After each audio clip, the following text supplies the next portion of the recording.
मेरा कोई भाई नहीं है। मैंने घर के अखराजात का पूछा कि घर का निज़ाम कैसे चलता है। वो मेरी बात सुनकर खामोश हो गई और कहने लगी, नमाज का वक्त हो गया, मैं नमाज पढ़ लूँ। मैंने हाँ में जवाब दिया और कॉल बंद कर दी। वो सिर्फ दिन को बात करती, रात को मुझसे बात नहीं करती थी। मैंने बहुत बार कहा था रात को बात किया करो, लेकिन वो कहती मैं रात को बात नहीं कर सकती। खैर हमारी बातें होती रहीं। 1 साल गुजर गया। मैंने उससे शादी करने का पक्का इरादा कर लिया। मैं उसकी बहुत इज्जत करता क्योंकि वो 5 वक्त की नमाजी थी और उसको देखकर 5 वक्त नमाज पढ़ने लगा। मैं उस पर हक जताया करता। उसके साथ मुझे अपनेपन का बहुत एहसास होने लगा। वो मुझे खाने के वक्त मैसेज करती, प्यार से कहती आपने खाना खाया। अगर मैं कभी खाने से लेट हो जाऊं तो वो मुझे डांटती, लेकिन हमेशा वो एक बात कहती, डॉक्टर साहब आप बहुत अच्छे इंसान हैं। मैं नमाज पढ़कर दुआ करती हूँ अल्लाह पाक आपको बहुत अच्छी हमसफर अता करे। और मैं तड़प कर उसे कहा करता, मेरी हमसफर बस आप ही हैं, मैं आपसे ही शादी करूंगा। लेकिन वो मेरी बात सुनकर हंसने लगी और कहने लगी, नहीं डॉक्टर साहब, मैं आपके काबिल नहीं हूँ। वो बात अधूरी छोड़ जाती। मुझे याद है मैं उसे जितना भी डांटता, जितना भी कुछ कहता, वो गुस्सा न करती। मेरी डांट, मेरा गुस्सा, मेरा सख्त लहजा बर्दाश्त कर लेती। एक बार उसने मेरा फ़ोन नहीं उठाया तो मैंने उसे बहुत डांटा।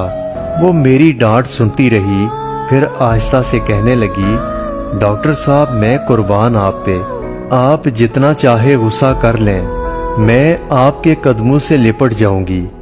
उसकी बातें सुनकर मुझे उससे और मोहब्बत होने लगी। घर में मेरी शादी की बात होने लगी।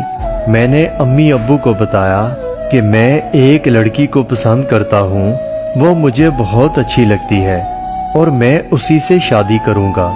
अम्मी अब्बू ने हाँ कर दी। मैंने अपने घर वालों को उसकी तस्वीर दिखाई। सबको वो बहुत अच्छी लगी। वो थी ही बहुत खूबसूरत। मैं बहुत खुश हुआ। मेरे घर वाले जल्दी से कहने लगे कि हमें इसके घर का बताओ, हम इसके घर रिश्ता लेकर जाएं।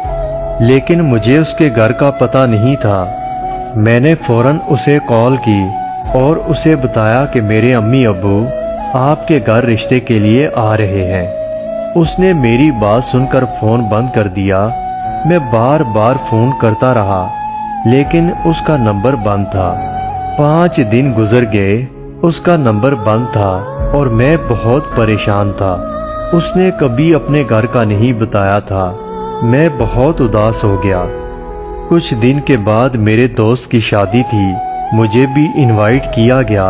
मैं नहीं जाना चाहता था, लेकिन जब उसने जिद की तो मुझे जाना पड़ा। वो दूसरे शहर में रहता था। मैं वहाँ गया। मुझे दोस्त कहने लगे, बहुत बड़ी कंजरी बुलवाई है, क्या डांस करती है, क्या नाचती है, क्या कमाल का पीस है यार। मैं तो अपनी मोहब्बत की याद में उदास था। वो अचानक कहाँ गायब हो गई। दोस्तों के साथ बैठा हुआ था। प्रोग्राम शुरू हुआ। सब सीटियां बजाने लगे। म्यूजिक के साथ हर तरफ शोर था। कुछ लड़कियां नाचते हुए स्टेज पर आईं और डांस करने लगीं। फिर मुझ पर एक क़यामत गुजर गई। मेरी आंखों ने जो देखा वो मुझे मार गया। मेरे सामने वही नाच रही थी। वो एक कंजरी थी। मैं उसे देखकर तड़प गया, लेकिन जब उसकी नज़र मुझ पर पड़ी तो उसके कदम रुक गए। मैंने उसकी जानिब देखा। मेरा जिस्म कांपने लगा। मैं हार गया। उसकी वजह से मैंने नमाज शुरू की और वो खुद एक नाचने वाली है। मैं गुस्से से पागल हो रहा था। वो स्टेज से नीचे उतरी और मेरे पास आई। मैंने उसे जोरदार थप्पड़ दे मारा। उसने कुछ कहने की कोशिश की तो मैंने एक और थप्पड़ मार दिया। उसकी नजरें झुक गईं। मैंने उसे धक्का दिया। सब हमारी तरफ देख रहे थे। सब हैरान थे कि ये क्या हुआ। वो वहीं बैठ गई, बाहू में सर रखकर रोने लगी। मैं उसे नज़रअंदाज करके वापस अपने घर आ गया। मैं बहुत परेशान था, मुझे उससे नफरत सी हो गई थी। मैं 2 दिन ड्यूटी पे नहीं गया। 2 दिन के बाद जब मैं अस्पताल गया, मैं मरीजों का चेकअप कर रहा था। एक लड़की मेरे पास आई, कहने लगी डॉक्टर साहब आपसे बात करनी है। मैंने कहा बोलो क्या बात है। वो कहने लगी डॉक्टर साहब वो लड़की, मैंने उस लड़की का नाम सुना तो चिल्लाते हुए कहा उसका नाम मेरे सामने मत लो। लेकिन वो लड़की आहिस्ता से कहने लगी डॉक्टर साहब बस एक बार सुन लें, वो बेचारी हालात से हारी हुई है। वो गंदी लड़की नहीं है, वो बहुत मजबूर है। आप एक बार उसके घर आकर सब अपनी आंखों से देख लें, आपको समझ आ जाएगा। डॉक्टर साहब एक बात कहूँ, वो आपसे बहुत प्यार करती है, लेकिन खुद को आपके काबिल नहीं समझती। वो हर वक्त आपकी बातें करती रहती थी, हर बात में आपका जिक्र। एक बात बताऊं, वो बहुत अच्छी है, प्लीज उसे संभाल लें। वो जिंदगी से लड़ते लड़ते बहुत थक गई है। उसकी माँ कैंसर की मरीजा है, छोटी बहनें हैं, स्कूल पढ़ती हैं। वो इज्जत से जीना चाहती थी, लेकिन इस जालिम जमाने ने उसे नोच खाना चाहा। बस इससे आगे मैं कुछ और नहीं कह सकती, बस आप उसे माफ कर देना।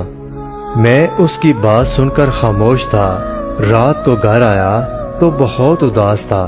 मुझे उसके घर का पता वो लड़की बता कर गई थी। दूसरे दिन मैं अम्मी अब्बू को साथ लेकर उसके घर चला गया। दरवाजे पर दस्तक दी तो उसकी छोटी बहन ने दरवाज़ा खोला। हम घर में